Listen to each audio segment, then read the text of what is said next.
Bom dia, Carly. Bom dia, Todd. Mais uma vez, Israel, o sul, foi atingido por um míssil iraniano. O terremoto atingiu Beersheba, perto de um apartamento e complexo industrial, causando incêndio e danos. Não há relatos de feridos. Há relatos de que esse míssil passou pelas defesas aéreas porque um dos interceptadores apresentou defeito. Não houve relatos de feridos. Novamente, Beersheba é a mesma cidade onde um míssil atingiu o hospital Soroka, resultando em dezenas de feridos leves, alguns em estado grave. O diretor-geral da Agência Internacional de Energia Atômica me disse, em entrevista exclusiva, que o Irã já possui urânio suficiente para várias bombas nucleares. Regime está a um passo de enriquecer urânio armamento.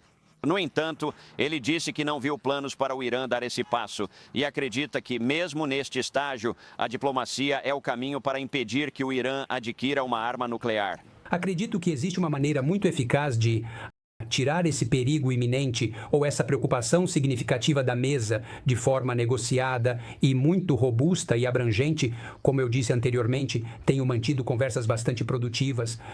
Conversas muito boas e construtivas com Steve Witkoff e também com os representantes iranianos. Acredito firmemente que existem maneiras viáveis de garantir que o Irã não obtenha de forma alguma uma arma nuclear. Israel relata diariamente que seus caças e drones destroem sistemas de mísseis no Irã.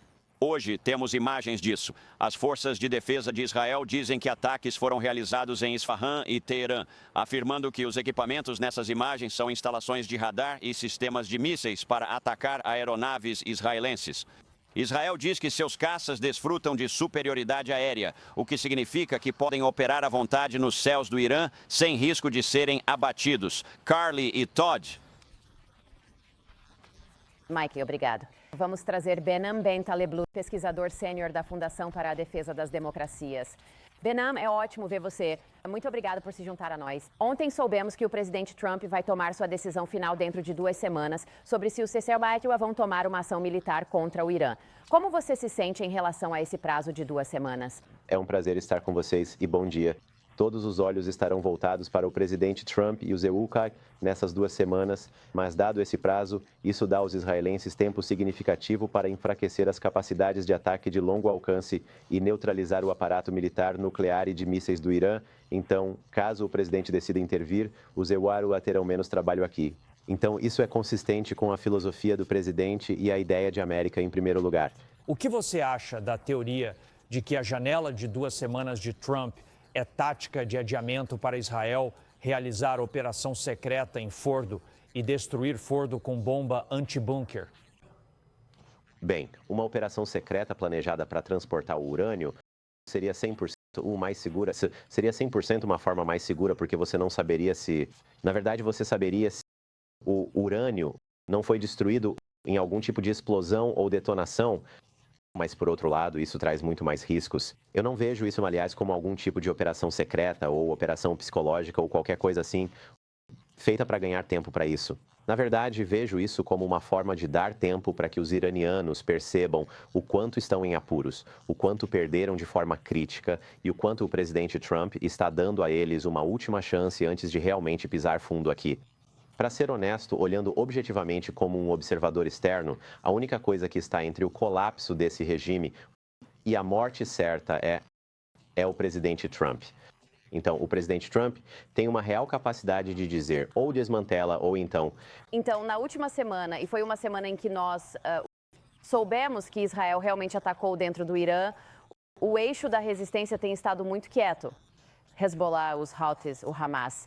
Como você se sente? Como você acha que o Irã se sente em relação à falta de resposta de seus representantes terroristas? Eles se sentem sozinhos e com medo. E se eu tivesse que, ligar os pontos, provavelmente esse é um dos motivos pelos quais os israelenses perceberam e sentiram que isso é uma oportunidade.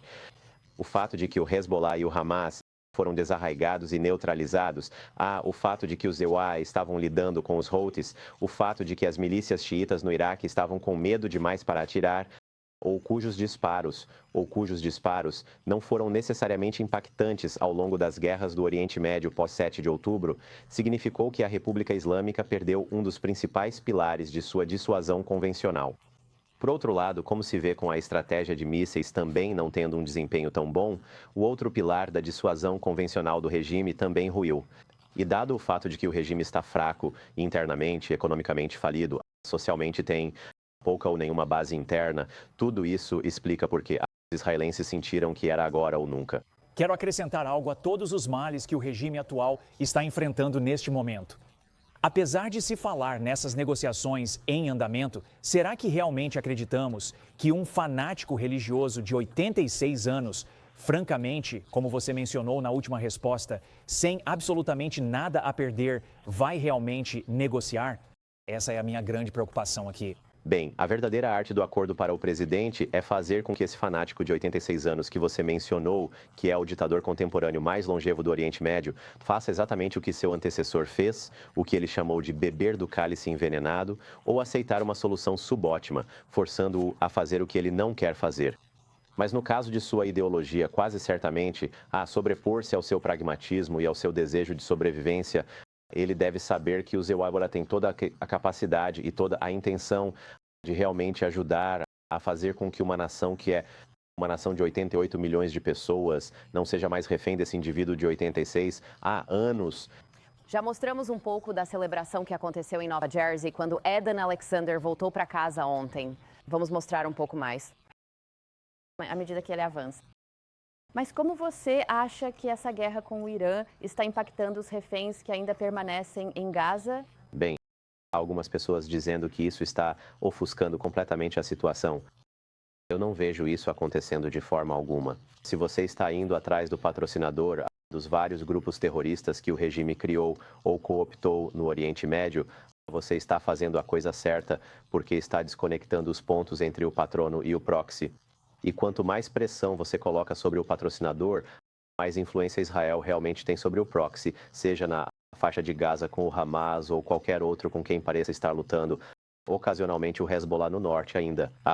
Isso é, na verdade, uma vantagem que Israel tem para realmente poder pressionar e conseguir trazer os reféns de volta. Vamos acompanhar. Ben Hamben, da Teleblue, muito obrigado por estar conosco. A Casa Branca diz que o presidente Trump decidirá se os Netanyahu se envolverão no conflito entre Israel e Irã nas próximas 2 semanas. Alexandria Hoff, ao vivo na Casa Branca com mais. Bom dia, Alex. Bom dia para vocês. Sim, o presidente esta tarde vai se reunir com seu Conselho de Segurança Nacional, como continuará fazendo durante todo o fim de semana. Isso acontece porque foi estabelecido esse prazo de 2 semanas para que o Irã opte por uma via diplomática, uma saída para toda essa situação.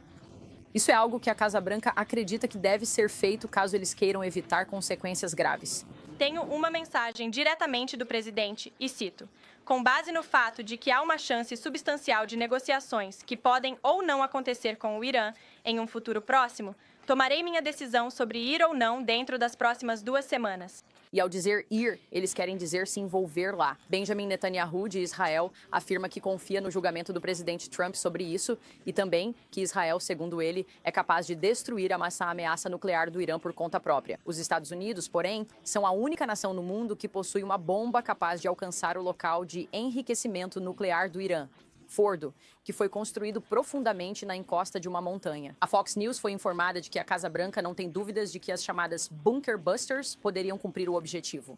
Um funcionário da Casa Branca afirma que nenhuma opção, incluindo uma arma nuclear tática, foi descartada. Agora, o presidente chinês Xi Jinping se ofereceu para mediar conversas entre o Irã e Israel, com um porta-voz do Ministério das Relações Exteriores declarando o seguinte: a China está pronta para continuar aprimorando a comunicação e a coordenação com todas as partes, unir esforços, defender a justiça e desempenhar um papel construtivo na restauração da paz no Oriente Médio. Mas as intenções da China, como de costume, não são tão claras aqui, especialmente considerando os voos de transporte misteriosos que ocorreram na semana passada. Vários Boeing 747 foram vistos saindo da China em direção ao Irã, e as rotas exatas desses voos eram um tanto misteriosas.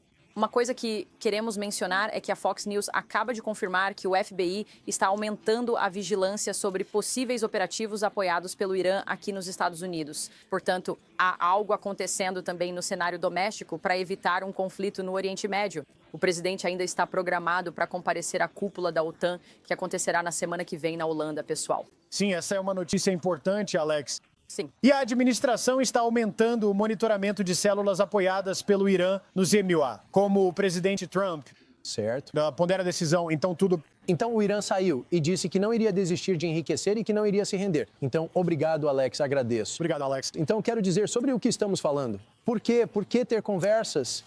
Quero dizer, você, o problema todo é que se eles simplesmente enriquecessem fora do país, poderiam ter adiado tudo isso. Eles não mudaram de postura, mesmo tendo perdido entre 50% e 70% de seus lançadores, seus cientistas nucleares, sua inteligência, seus principais oficiais de inteligência, assim como seus generais comandantes.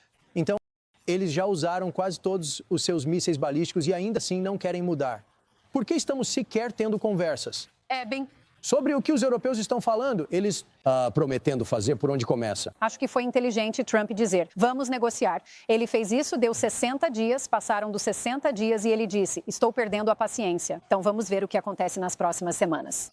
O senador Tom Cotton disse, tem que ser fechado, falando sobre o sítio nuclear de Fordow, aquele que fica bem subterrâneo. Ele disse, tem que ser fechado de um jeito ou de outro, ou vamos fazer do jeito fácil ou do jeito difícil. Isso realmente depende do Irã. Sim, e o quê? Como vamos ter um alívio cômico com China e Rússia dizendo, vamos intermediar a paz? Sim. Eles causam instabilidade. China envia aviões. E eles também ajudaram a armar o Hamas e o Hezbollah, porque suas armas foram encontradas à medida que os israelenses avançaram. E eles continuam a atacar esses proxies e realmente os colocam contra a parede. Não é um bom momento para ser um proxy iraniano se você está pensando em se candidatar a algo neste verão. Enquanto isso, mais de 60 caças da Força Aérea de Israel atacaram dezenas de alvos militares em Teherã durante a noite. E o Irã lançou uma nova onda de mísseis balísticos no sul de Israel, ferindo pelo menos 5 pessoas. O primeiro-ministro Benjamin Netanyahu disse que pelo menos metade dos lançadores de mísseis do Irã foi destruída, enquanto as autoridades trabalham para limpar os danos. Vamos direto para Mike Tobin, que está ao vivo em Tel Aviv com as últimas informações. Oi, Mike. Olá, Griff. A Força Militar Israelense diz que seus caças estão de volta ao ar neste momento sobre o centro e o oeste do Irã, atingindo alvos. Enquanto falamos disso, temos um vídeo impressionante. Não necessariamente de um míssil atingindo aqui em Israel, mas de estilhaços caindo. Um grande fragmento de míssil caiu ontem no centro de Israel. É um pedaço de um míssil iraniano. Ele fez um buraco enorme no asfalto depois de ser atingido por um interceptador israelense. Enquanto isso, o chefe da Agência Internacional de Energia Atômica falou com exclusividade à Fox News. Ele disse que o Irã tinha urânio suficiente para várias bombas e estava a um passo rápido de enriquecer até o nível de armamento. No entanto, ele afirma que o Irã ainda não iniciou as etapas finais para fabricar uma bomba. E apesar dos conflitos recentes, ele ainda acredita que o caminho para evitar uma bomba é a diplomacia. Eu acho que internacionalmente há um consenso de que o Irã não deve ser armado nuclearmente. Nós somos o núcleo internacional de inspetores e sabemos o que seria necessário verificar para evitar que isso aconteça. Então vamos ver o que está acontecendo e acreditamos que a oportunidade deve ser aproveitada, como disse o presidente Trump. Mas claro, o espaço para isso está se estreitando. O sul de Israel sofreu outro ataque de míssil iraniano hoje. Um único míssil conseguiu passar pelas defesas e atingiu próximo a um complexo industrial e residencial na cidade de Beersheba. Houve danos e incêndio, mas não há relatos de feridos. Essa é a mesma cidade onde ontem um míssil atingiu o Hospital Siroca. Israel afirma que caças atingiram cerca de 35 alvos durante a noite, sistemas de mísseis e equipamentos de apoio. E um drone foi abatido hoje no norte de Israel, usando nova tecnologia. Israel diz que esta é a primeira vez que utilizou o sistema Barak para derrubar um drone sobre Israel. Barak, em hebraico, significa relâmpago. Pessoal, de volta com vocês. Esse é o laser. Esse é o laser? Não, parece que um objeto cruzou o céu rapidamente e atingiu aquele drone. Uau, ok. Surpreende quantos sistemas ativos. Obrigado, Mike.